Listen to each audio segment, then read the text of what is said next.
రాష్ట్ర ప్రభుత్వం తెలంగాణ ఉద్యమకారులను గుర్తించాలని తెలంగాణ ఉద్యమకారుల ఫోరం ఉమ్మడి జిల్లా అధ్యక్షులు కొట్టే శేఖర్ అన్నారు.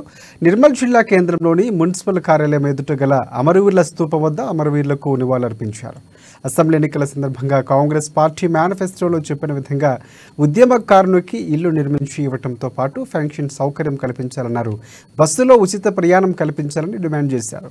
ఉద్యమంలో అసువులు బాసిన అమరుల కుటుంబాలకు ప్రభుత్వ ఉద్యోగం ఇచ్చి వారి కుటుంబాలను ఆదుకోవాలని అన్నారు. సంక్షేమ బోర్డును ఏర్పాటు చేయాలని కోరారు.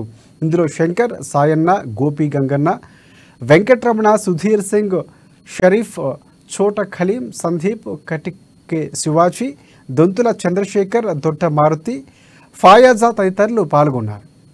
మరి మొన్నటి వరకు ఎలక్షన్ కోడ్ కాబట్టి ఏం చేయలేదు కనుక మేము ముఖ్యంగా ముఖ్యమంత్రి రేవంత్ రెడ్డి గారికి విన్నవించేది ఏంటంటే, మాకు మొట్టమొదటిగా తెలంగాణ ఉద్యమకారులుగా మాకు గుర్తింపునిచ్చి తెలంగాణ ఉద్యమకారుల గుర్తింపు కార్డులను మంజూరు చేసి 250 చదరపు గజాల స్థలాన్ని యుద్ధ ప్రాతిపదికన మాకు ఇవ్వాలని చెప్పేసి మేము తెలంగాణ ఉద్యమకారుల పక్షాన మీకు విన్నవిస్తున్నాము ముఖ్యమంత్రి గారికి.